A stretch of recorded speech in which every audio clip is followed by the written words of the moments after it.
Okay, so we're here in Berlin, and I'm with James Nicholls, and we're talking about Grid Autosport. So it's not even been a year since Grid 2 came out, and you've got another Grid game coming. What's new about Autosport? Oh, it's a completely different game in the Grid series. We were very lucky. We were in a position at the end of Grid 2 where we had, the team was already well bonded on Grid 2, and we already had the engine ready to go. And we knew there was a whole bunch of stuff that our community wanted us to go and get done. So we thought we had an opportunity in this next year to basically build another Grid game, take on board a load of that community feedback, make the kind of racing game we've been itching to make for quite a few years actually. And it's come together so quickly. It's like the team kind of just clicked straight into gear once they knew this was the type of game we're making, all these suggestions and ideas from the experts in their different areas of the game. So it's come together very quickly, but it's not been a particularly hard game to make in that regard. Okay, so there's 5 different types of racing. Can you kind of give us a bit of an idea about what kind of goes into those different styles? Yeah, so the thing we're trying to do is make you feel like a racing driver in each of those disciplines. So we've got touring car racing, endurance, we've got open wheel racing, street racing, and we've got what we call tuner competitions, which is drift and time attack.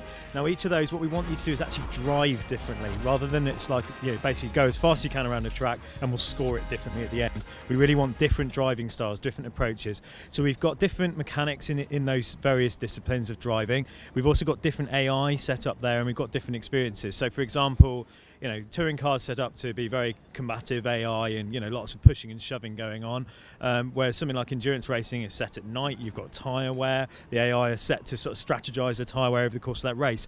So you're thinking differently, you're racing differently, you're taking different lines in many cases. The technique you need to do something like a drift race is completely different to what you need to do a regular road race. So very, very different styles, and we think that's where the depth comes from.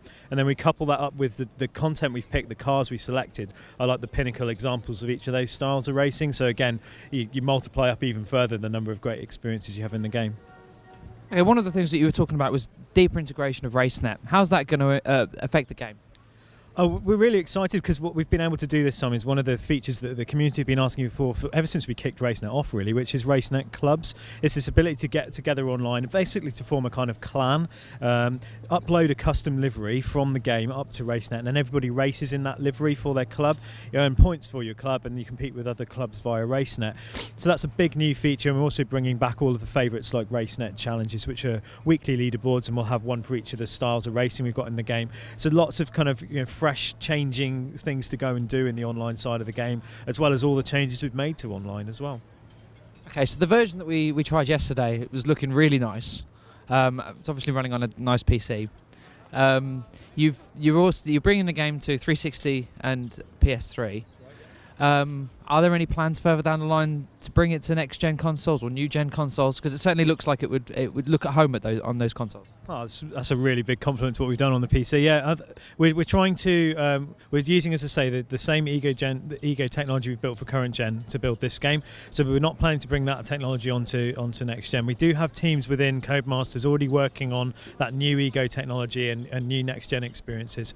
What we've tended to do at Codemasters though is we always release games, when we're ready to do them on the next gen. When we do them, we do them properly. So we don't want to just take a current gen experience, kind of up-res it and put it onto the next gen consoles. We really want to do a genuine next gen game when we do it. So we're quite happy that this game's coming out on the right platforms where we feel our fans are. Millions of people have still got Xboxes and PlayStation 3s, and we don't want to sort of leave those guys out in the cold. And the PC version is kind of, the version we were playing yesterday, it's running on a gaming spec laptop, so it's not a top end gaming rig, and it's still able to perform and look really, really beautiful. So it's a very heavily optimized engine now as a result of making many games over and over and over with it. So we're in a good position to make that crop of consoles supported, and then we'll build proper next gen racing games in the future. So going back to the racing, the 5 different racing styles, how are you going to vary the AI so that the different racing styles feel really separate from each other? Yeah, I mean, aside from the fundamentals of how the AI race in those different races, I mean, what we've got is a huge number of properties about how the AI, approach different corners, the risks they take, the types of overtaking manoeuvres they use.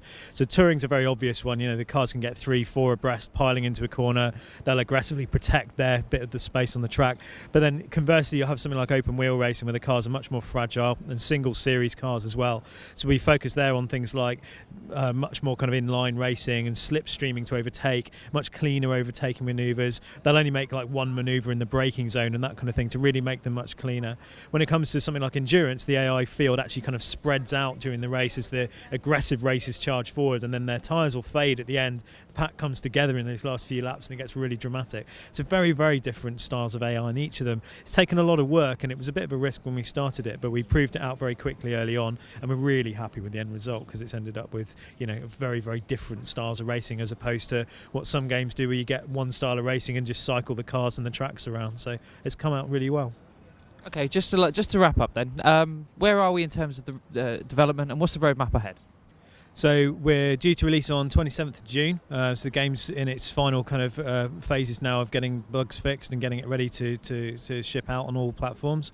We'll be planning to support the game after launch as well, much as we did with Grid 2. So we'll be listening to the fans and taking all that feedback on board and making sure we're continuing to improve the game.